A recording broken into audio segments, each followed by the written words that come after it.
Bam bam, how's it going and welcome. Like it is, today we are asking a question, and the question here actually comes from a tenant.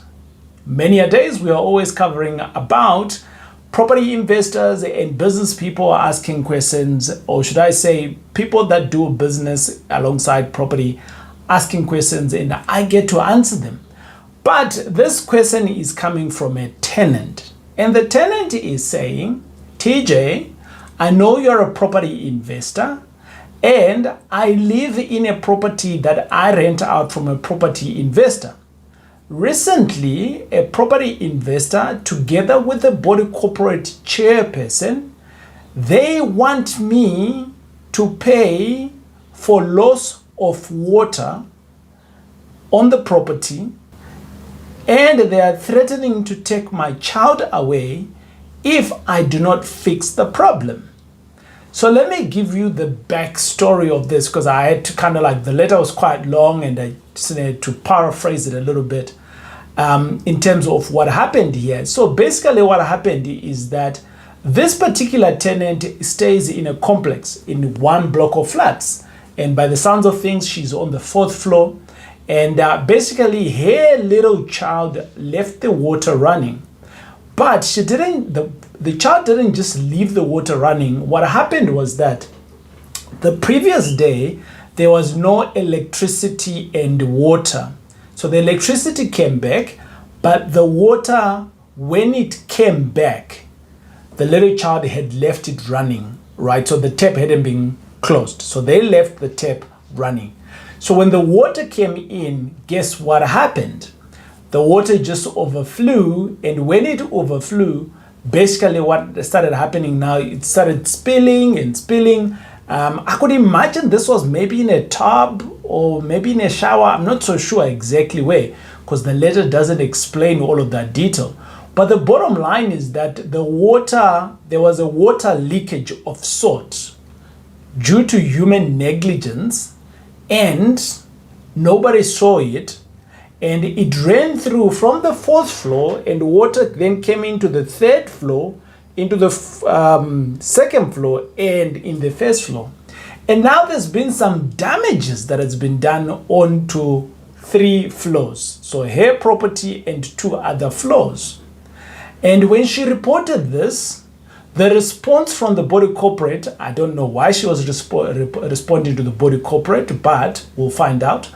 The response was that the landlord, who's a business person like you and me, together with the chairperson, they've now ganged up on the tenant, and they're literally saying to the tenant, you have to foot the bill of rectifying these 3 floors. That's number one.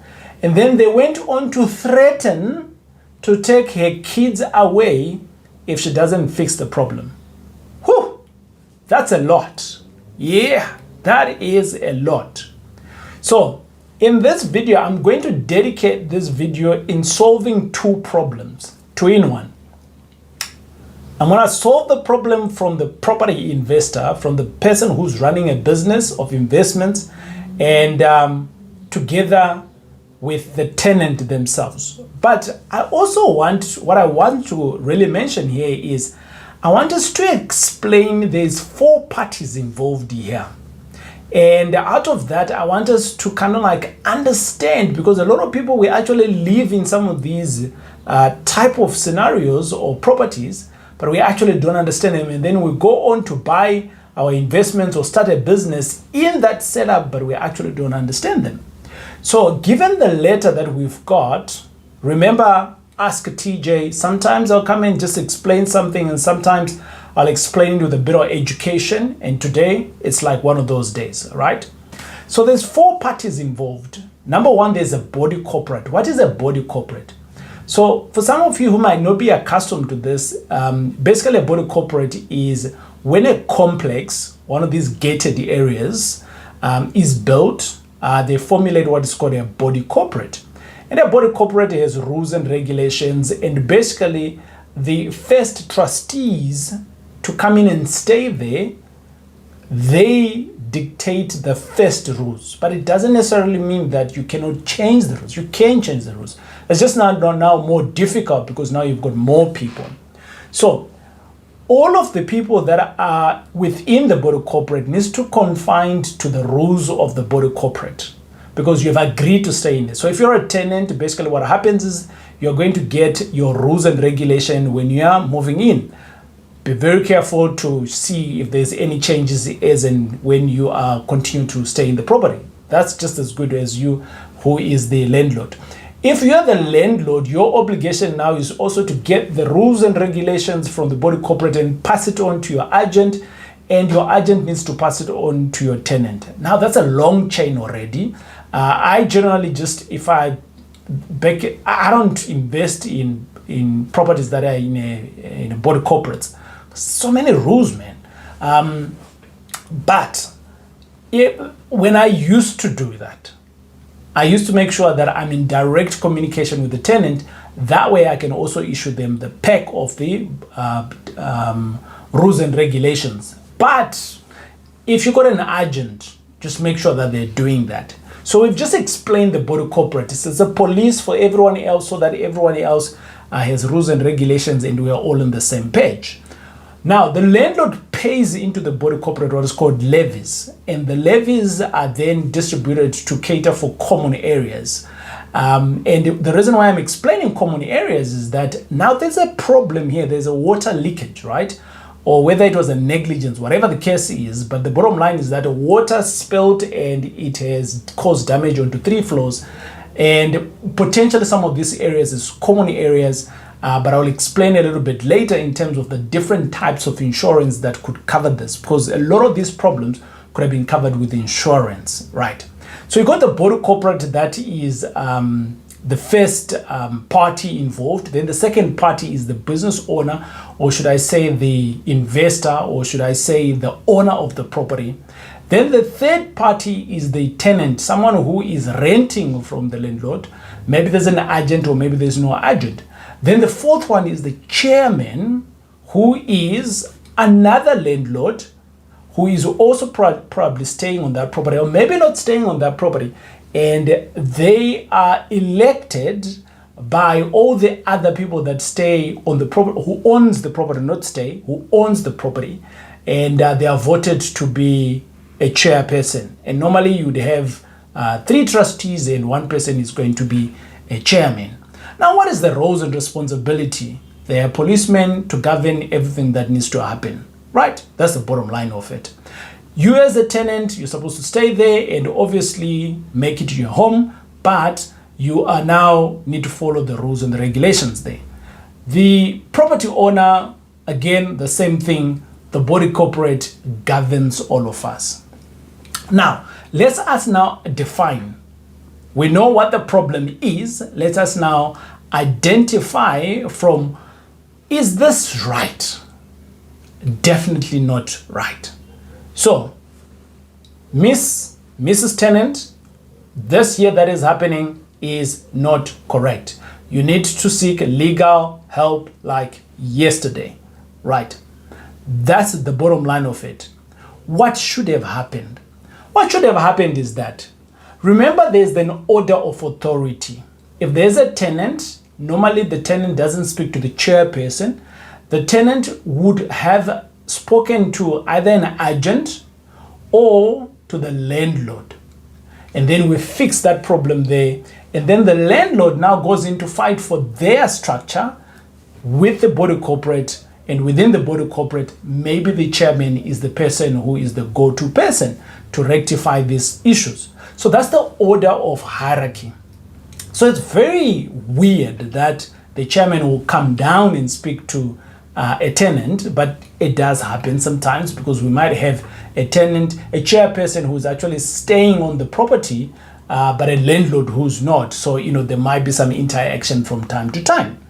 Is that wrong? Not necessarily so, but the chain of order needs to be there all the times, because that's when issues become complicated, right? Now, what is the real issue here? The real issue here is that there is a damage on the structure of the property. And normally what should happen if there is a structural damage? What should happen is that the body corporate should have had insurance to cover the infrastructure.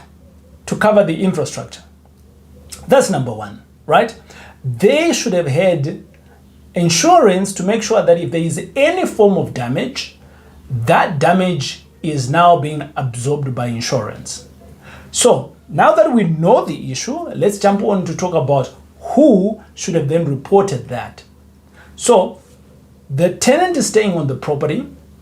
They should have escalated either to their estate agent, property manager, or they could have escalated to the landlord.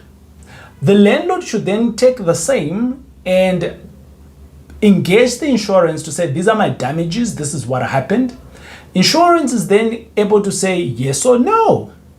If they say yes, it basically means that the process of fixing now starts, right? If it was a no, then the body corporate should have other mechanisms in terms of how best to solve this. But this, the way I look at it, this was an emergency. It like water just, it overflowed. Nobody could see it and it did damage. So I am sure that insurance would have kicked in here. But if I am correct, if some of you who understand the insurance laws and things like that, maybe in the comments, let us know. Now, we understand that within this issue, there is a damage that's been done to the property. Should the tenant now be worried about it? Well, again, it depends with the contract between the landlord and the tenant. Remember, there's contracts here. So there's contract number one, tenant and landlord, and then there's another contract which we need to abide to, which is the body corporate, and then the insurance kicks in and all of those things. The infrastructure insurance is owned by the body corporate, so which meant that the body corporate should have called in, or should I say the landlord via the body corporate should have actually sorted this out. But let's just assume that wasn't done and there are other problems. What other problems could there be? I don't know. They didn't state it here. Remember, we're trying to solve a problem, but they didn't state it here. They go on now to attack this tenant personally and say, we can take your kids. Yo, that is not allowed anywhere else. So now there's a criminal act here. This is almost abducting kids now, right? So that's not allowed. That's another situation that, if you get police involved, it's just going to get messy. Whether they are threatening or not threatening. But I'm going to pretend that those threats are not there. Let's just deal with the problem. And as a business person, I need you to think of this. Never put your customer in a situation like this. Your tenant is your customer. So never put your customer in that situation. You are supposed to defend your customer so that anything that has happened. So for instance, now we've got this issue of a damage. The responsibility should have been yours to take it with the body corporate and insurance to fix the problem. That is number one. Number two, which is another solution on the tenant, there is what is called the rent tribunal. I've been there on both sides, and you can go there and you can state your claim to say this is what's happening, and all parties will be brought in, and works like a charm. I like it. I don't like it. But here's the thing about insurance. There's generally three types of insurance that we can look at here. There's the trustees insurance to make sure that, if there's any form of boo-boos that are made with the trustees whilst they're managing these things, they are covered. So that's number one. And then number two, there's the structural insurance of the actual property itself. If we turn the property upside down, everything that doesn't fall away, your insurance should cover that. That's the structural insurance. Then there's the house content. So you as the tenant, let's just now say this water damaged your TV. The insurance of the body corporate will not be able to cover that, but your insurance, which is the home content, should be able to cover this.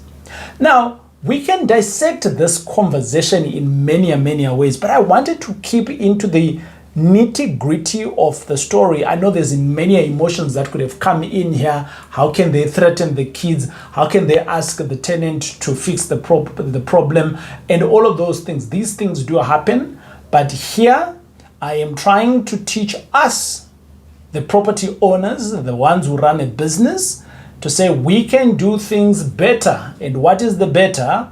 We take accountability and we cushion our customers. And if our customers are not right, what do? We evict them. And there's processes and ways to evict them smoother, the hard way, whatever it is. But basically, you need to protect your asset.